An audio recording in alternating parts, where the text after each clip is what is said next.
आपको दे दें आज की एक और बड़ी खबर, बस कुछ ही घंटे बचे हैं। जी हाँ, चंद्रयान का लैंडर चांद की सतह पर उतरने वाला है। चांद की चौखट पर चंद्रयान, बहुत अच्छी, बहुत शुभ समाचार। इसके लिए 173 घंटे या कहें मतलब एक हफ्ते का इंतजार करना है। इसके बाद शुभ समाचार आने ही वाला है। रिपोर्ट देखिए आप।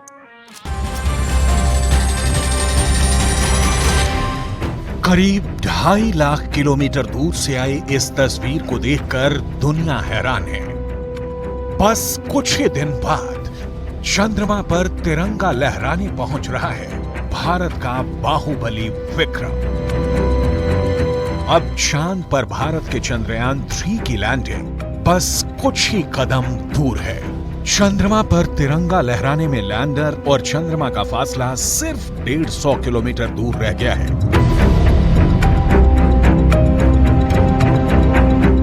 भारत में एक्सप्रेस वे पर 150 किलोमीटर जाने में 2 घंटे से भी कम वक्त लगता है, लेकिन अंतरिक्ष में 150 किलोमीटर का फासला तय करने में हर सेकंड अहम है।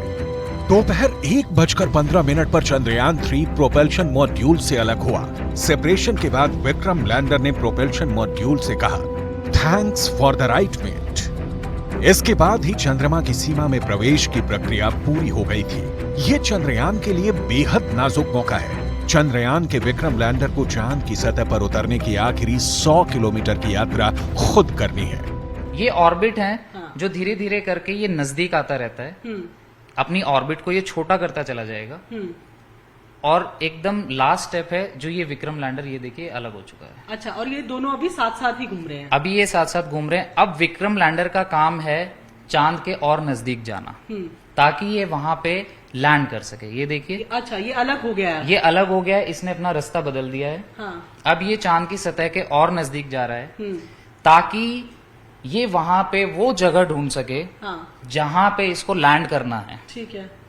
तो ये लैंड करने के लिए एक पूरा पहले से एक डिसाइडेड एरिया होता है। कुछ इस तरह से लैंडर चंद्रमा की सतह पर पहुंचेगा।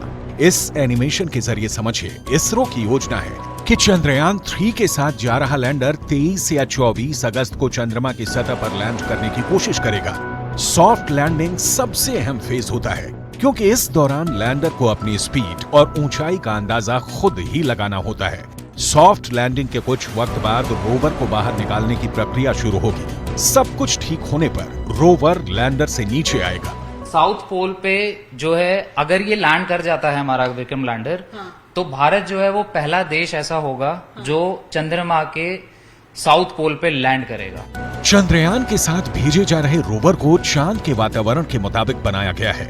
इसमें 6 पहिए लगाए गए हैं। रोवर में पावरफुल सोलर पैनल लगा है। सतह की जानकारी के लिए लेजर हैंडलर के साथ भेजा जा रहा रोवर चंद्रमा की सतह पर चलकर डेटा जुटाएगा, चंद्रमा की सतह की तस्वीरें लेगा, जिसे वो लैंडर को भेजेगा और लैंडर चांद का data Indian deep space network के जरिए इसरो से साझा करेगा। लैंडर तो जैसे आप सब जानते हैं कि 23 तारीख को धरती पर अपने पांव रखेगा और वहां फिर काम करना शुरू होगा। उसके इर्द नवाह भी वो कुछ एक प्रयोग एक्सपेरिमेंट करेगा।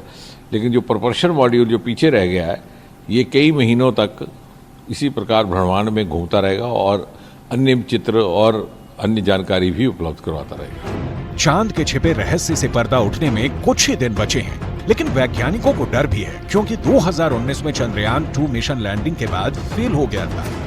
एक एक स्टेप अब आगे जो है वो बहुत ही ज़्यादा इम्पोर्टेंस रखेगा। हर दिन जो है इम्पोर्टेंस रखेगा। 23 तारीख का दिन जो है वो निर्धारित किया गया है इसरो ने, जब हम सॉफ्ट लैंडिंग करेंगे चंद्रमा के साउथ पोल पे। तो जैसे आपने कहा कि प्रपल्शन मॉड्यूल से विक्रम लैंडर जो है वो अलग हो गया है। यहाँ पर हमने मॉडल के माध्यम से इसको समझाने का प्रयास किया है। ये हमारा प्रपल्शन मॉड्यूल है। प्रपल्शन मॉड्यूल जो है विक्रम लैंडर को जो है कैरी कर चंद्रमा के आखिरी कक्षा तक लेकर आया है। अब आगे का जो सफ़र है, के जो आखिरी 100 किलोमीटर का कुछ दायरा है जो वो हमारा विक्रम लैंडर तय करेगा।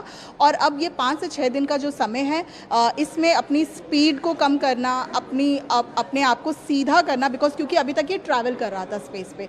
तो अब ये जगह की पुष्टि करना कि जो जगह निर्धारित करी है इसरो ने, जो जहाँ पर लैंड करना है, कि वहाँ पर कोई लास्ट मिनट कोई प्रॉब्लम नहीं है। उन सभी बातों को, उन सभी पहलुओं को अच्छे से गौर कर 23 तारीख को 5:47 पर सॉफ्ट लैंडिंग का प्रयास होगा। मिशन चंद्रयान 2 भले ही अधूरा रहा, लेकिन इस बार इसरो की तैयारी पूरी है। मिशन चंद्रयान 2 की तुलना में कहीं ज्यादा मजबूत है।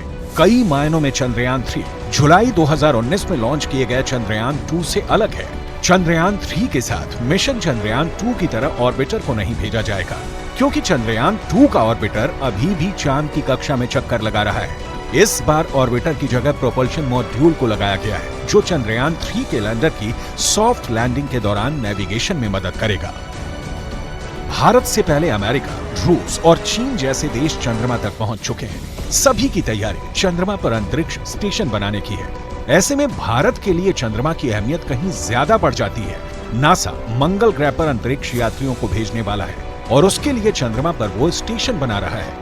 भारत भी इसी लीग में पहुंच चुका है, क्योंकि चंद्रमा पर पहुंचने से सौर मंडल को समझने में मदद मिलेगी।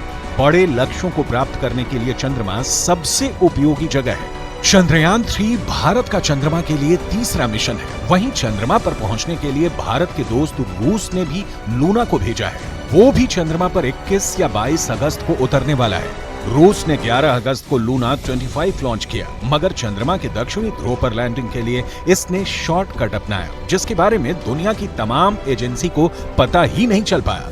वैज्ञानिकों का कहना है कि दक्षिणी ध्रुव पर पहले भी कई बार देशों ने लैंडिंग की कोशिशें की हैं, लेकिन इस बार भारत और रूस के बीच मुकाबला है और सभी को उम्मीद है कि भारत और रूस दोनों साथ साथ चंद्रमा के रहस्य से पर्दा उठाएंगे।